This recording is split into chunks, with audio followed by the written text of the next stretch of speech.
SV news కి స్వాగతం. ముందుగా హెడ్లైన్స్. నేను అవినీతికి పాల్పడలేదు, ఈడీ సమన్లపై కేజ్రీవాల్. మా నాన్న బాటలోనే నేను, ఆయన కల కోసం మనస్ఫూర్తిగా పనిచేస్తా, వైఎస్ షర్మిల. మాజీ సీఎం కేసీఆర్ ను పరామర్శించిన ఏపీ సీఎం జగన్. జగన్ కు వ్యతిరేక వ్యక్తులు ఎవరైనా మాకు ప్రతిపక్షమే, మంత్రి పెద్దిరెడ్డి రామచంద్రారెడ్డి. రోడ్డు మధ్యలో సభా వేదిక, షాపులకు అడ్డుగా వైకాపా ఫ్లెక్సీలు. టీడీపీ కేంద్ర కార్యాలయంలో జాతీయ అధ్యక్షులు చంద్రబాబు నాయుడు గారి ఆధ్వర్యంలో జయహో బీసీ వర్క్షాప్. ఈడీ సమన్లు పంపడంపై ఢిల్లీ సీఎం అరవింద్ కేజ్రీవాల్ మరోసారి మండిపడ్డారు. తాను ఎలాంటి అవినీతికి పాల్పడలేదని తెలిపారు. గురువారం ఆయన ఢిల్లీలో మాట్లాడుతూ బీజేపీ కక్ష రాజకీయాలకు ఈడీని వాడుకుంటోంది. ఆమ్ ఆద్మీ పార్టీ నేతలు లోక్సభ ఎన్నికల్లో ప్రచారం చేయకుండా ఆపాలని బీజేపీ చూస్తోంది. మద్యం కుంభకోణం కేసులో అవినీతి జరగలేదన్నది నిజం. బీజేపీ నన్ను అరెస్ట్ చేయాలని చూస్తోంది. వైఎస్ఆర్ తెలంగాణ పార్టీ అధ్యక్షురాలు వైఎస్ షర్మిల గురువారం నాడు కాంగ్రెస్ పార్టీలో చేరారు.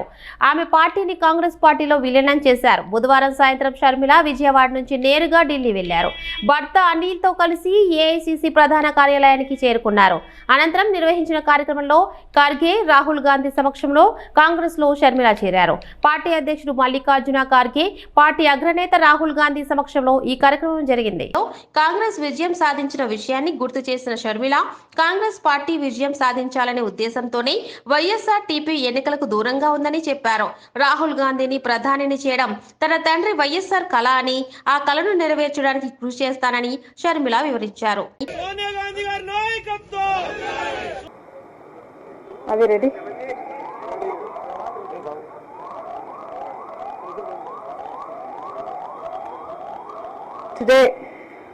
Are you getting on? Is this too loud?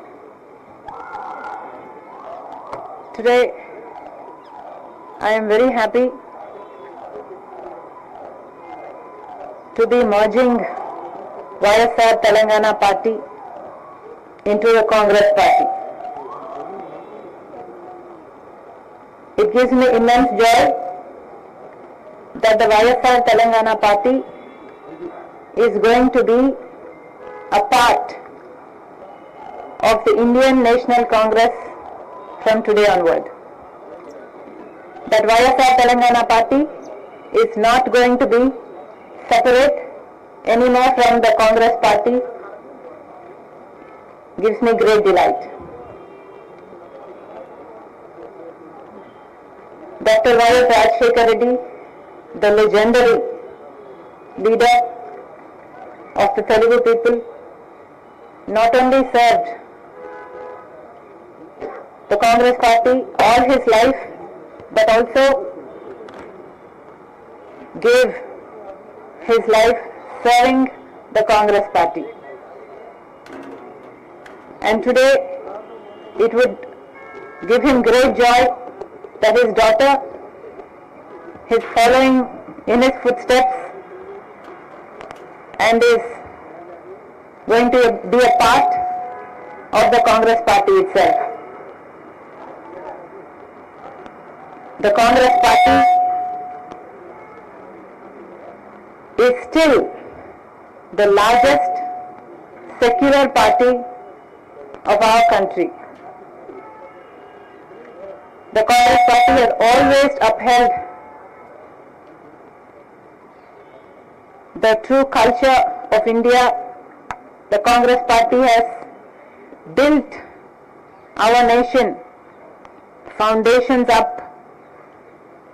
The Congress Party has unwaveringly served all communities, uniting all sections of the people of India. I truly honor the Congress Party because it is the most secular party, the largest secular party of the country. BRS అధినేత మాజీ ముఖ్యమంత్రి కేసీఆర్ ను AP ముఖ్యమంత్రి YS Jagan Mohan Reddy పరామర్శించారు. కేసీఆర్ ఆరోగ్య పరిస్థితిని జగన్ అడిగి తెలుసుకున్నారు. ఇటీవలే కేసీఆర్ కు తుంటి ఎముక మార్పిడి శస్త్రచికిత్స జరిగిన విషయం తెలిసిందే.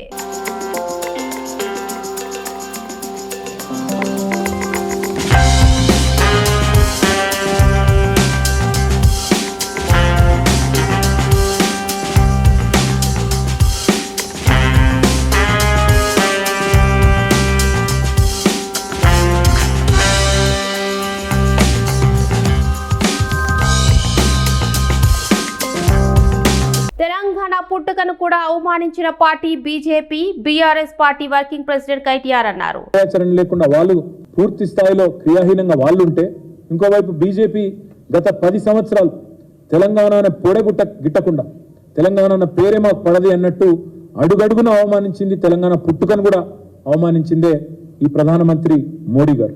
అందుకే తెలంగాణకి అడుగడుగున తెలంగాణ మీద ప్రశ్నిస్తేనే పగబట్టినట్టు వ్యవహారం చేసిన బీజేపీకి కూడా ప్రజాక్షేత్రంలో బుద్ధి చెప్పాలి. పురిట్లోనే ఆనాడు తొలిద్రోహం చేసి 7 మండలాలు గుంజుకొని, విద్యుత్ ప్రాజెక్టులు గుంజుకొని, అక్కడి నుంచి మొత్తం ద్రోహాలు దోకాల పరంపరను ప్రారంభించిందే బీజేపీ. విభజన హామీలు నెరవేర్చింది బీజేపీ. నీతి ఆయోగ్ 24,000 కోట్లు ఇవ్వండి మిషన్ భగీరథకి, మిషన్ కాకతీయకని చెప్పినా ఒక్క పైసా ఇయ్యనిది బీజేపీ. అదేవిధంగా కాజీపేట కోచ్ ఫ్యాక్టరీని కథం పట్టించింది బీజేపీ. గిరిజన యూనివర్సిటీని ఏళ్ల పాటు పెండింగ్ లో పెట్టి మొన్న ఎన్నికల కోసం అని చెప్పి మొన్న ఏదో బయటికి తీసుకొచ్చినట్టు చేసి యాక్టింగ్ చేస్తున్నది బీజేపీ. ఆదివాసీ బిడ్డలకు, గిరిజన బిడ్డలకు అన్యాయం చేసిందే బీజేపీ. ఒక్క నవోదయ పాఠశాల. ఆంధ్రప్రదేశ్ ముఖ్యమంత్రి వైఎస్ జగన్మోహన్ రెడ్డిపై ఏపీ మాజీ ముఖ్యమంత్రి నారా చంద్రబాబు నాయుడు విమర్శలు గుప్పించారు. చెత్తపై కూడా సీఎం జగన్ పన్ను వేశారని విమర్శించారు. కరెంట్ ఛార్జీలు విచ్చలవిడిగా పెంచారని మండిపడ్డారు. జయహో బీసీ కోసం 40 రోజుల ప్రణాళిక రూపొందించామని, పేదల ఆర్థికంగా చితికిపోయే పరిస్థితి వచ్చిందని చంద్రబాబు అన్నారు. జయహో బీసీ లక్ష్యాలను లోక్సభ, అసెంబ్లీ స్థానాల్లో క్షేత్రస్థాయికి తీసుకెళ్లేలా టీడీపీ ప్రణాళిక ఉంటుందని చంద్రబాబు అన్నారు. మీలో వెన్నుదట్టి లేపారు, బీసీలకు అండగా ఉంటానని భరోసా ఇచ్చారు. మీ కష్టాలు అర్థం చేసుకుని కార్యక్రమాలు చేపట్టిన మహానాయకుడు ఎన్టీ రామారావు గారు. అక్కడి నుంచి మనం ఒకసారి చూస్తే రాజకీయ చైతన్యమే కాదు, రాజకీయాల్లో ప్రాధాన్యత ఇచ్చారు. ఆ రోజు మీరు ఒకసారి మనం ఆలోచించుకున్నప్పుడు, ఇప్పుడు ఇక్కడ చూశారు, వేదిక పైన నాయకులందరినీ చూశారు మీరు. మాజీ మంత్రులు ఉన్నారు, 5 సార్లు మంత్రులైన ఉన్నారు, 4-5 సార్లు ఎమ్మెల్యేలు ఉన్నారు. నేను అడుగుతున్నా, ఇంతమంది వైఎస్ఆర్ కాంగ్రెస్ నాయకులు ఎవరన్నా కనపడస్తారా తమ్ముళ్ళు అని మిమ్మల్ని అడుగుతున్నా. అది తెలుగుదేశం పార్టీ విశిష్టత, అది తెలుగుదేశం పార్టీ బీసీలను పైకి తీసుకొచ్చిన విధానం. ఈరోజు ఏ రాజకీయ పార్టీనో చూడండి, నాయకుడిని పెంచరు, చెడు పనులు చేపించి ఆ నాయకుడిని చెడగొట్టి అక్కడి నుంచి ఇష్టానురాజ్యంగా వీళ్ళకు బానిసత్వాన్ని నేర్పిస్తారు తప్ప నాయకులు పెంచే కార్యక్రమం చేయడం లేదు. అందుకే మీరు ఒక్కసారి చూస్తే ఎమ్మెల్యేలుగా, ఎంపీలుగా, మంత్రులుగా దీర్ఘకాలికంగా నాయకత్వాన్ని తయారు చేసిన పార్టీ తెలుగుదేశం పార్టీ. ఒక్క మాటలో చెప్పాలంటే బీసీ నాయకత్వాన్ని ఏర్పాటు చేసిన ఒక ఫ్యాక్టరీ, ఒక యూనివర్సిటీ తెలుగుదేశం అని చెప్పి కూడా నేను మీకు తెలియజేస్తున్నా. ఇక్కడి నుంచి ఇంకొక పక్క మీరు ఆలోచిస్తే, స్థానిక సంస్థల్లో మన నాయకుడు ఎన్టీ రామారావు గారు ముఖ్యమంత్రిగా ఉన్నప్పుడు 20% రిజర్వేషన్లు పెడితే, నేను వచ్చిన తర్వాత దాన్ని 34% రిజర్వేషన్లు పెంచి తద్వారా కొన్ని లక్షల మందిని నాయకులుగా తయారు చేశాం. సీఎం జగన్ కు వ్యతిరేకంగా ఎవరు పనిచేసినా తాము ప్రతిపక్షంగానే చూస్తామని మంత్రి పెద్దిరెడ్డి రామచంద్రారెడ్డి అన్నారు. చిత్తూరు నాగయ్య కళాక్షేత్రంలో నిర్వహించిన జిల్లా స్థాయి పింఛన్ పంపిణీ కార్యక్రమంలో ఆయన పాల్గొన్నారు. అనంతరం పెద్దిరెడ్డి మీడియాతో మాట్లాడుతూ షర్మిల కాంగ్రెస్ పార్టీలో చేరడంపై స్పందించారు. జగన్ పై వైకాపాకు చెందిన పూతలపట్టు ఎమ్మెల్యే ఎంఎస్ బాబు విమర్శలు చేయడాన్ని పెద్దిరెడ్డి ఖండించారు. ఎవరినైనా కూడా మేము అదే దృష్టిలో చూస్తాం. అతను మొట్టమొదట తాను ఆత్మ విమర్శ చేసుకోవాలి. అతను ఒక జెడ్పీటీసీగా ఓడిపోయిన వ్యక్తి.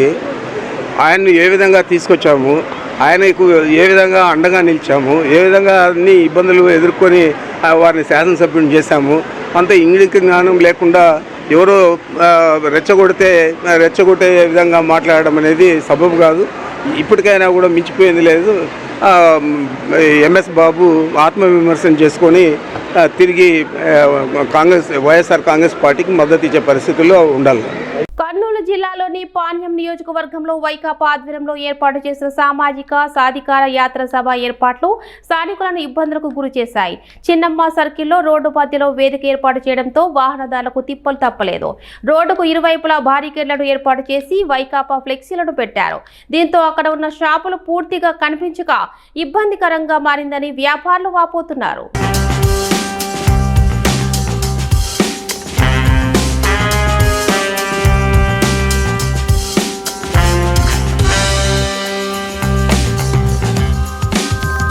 హైదరాబాద్ ఆర్టీసీ బస్సుల్లో అందుల కోసం సౌండ్ వాయిస్ సిస్టమ్ ఏర్పాటు చేయనున్నామని మంత్రి సీతక్క తెలిపారు.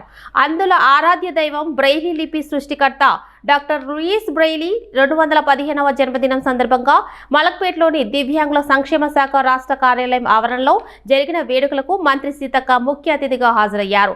దివ్యాంగుల అభివృద్ధి సంక్షేమం కోసం కాంగ్రెస్ ప్రభుత్వం కృషి చేస్తుందని సీతక్క అన్నారు. వికలాంగుల శాఖ అధికారులు హాజరయ్యారు. ఫెలిసిటేషన్ అందుకుంటారు సోషల్ యాక్టివిస్ట్ అంజయ్ గారు. యాక్టివిస్ట్ అంజయ్ గారు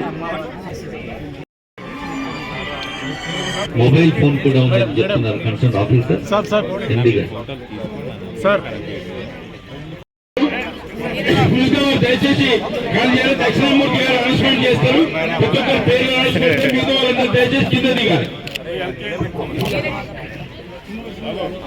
ఎక్కడ ఉంది ఏంది అని తెలియదు, దాంతో ఇబ్బంది పడుతున్నారు. వాళ్ళు ఒక వాయిస్ సిస్టమ్ కూడా మిమ్మల్ని చూసి వాళ్ళు ముందుకు వచ్చే విధంగా ఉండాలంటే ఖచ్చితంగా మీ అందరికి కూడా ఒక మంచి మేడం మీరు కూడా ఎంకరేజ్ జరగాలి.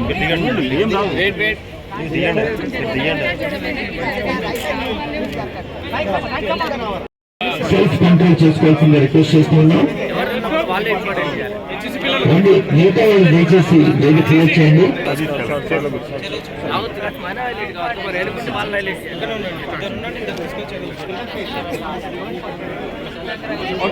అల్వాల్ సర్కిల్ పరిధిలోని వెంకటాపురంలో 45 గజాల్లో నిర్మించిన బౌలాంతస్త నిర్మాణం కూల్చివేత వివాదాస్పదంగా మారింది.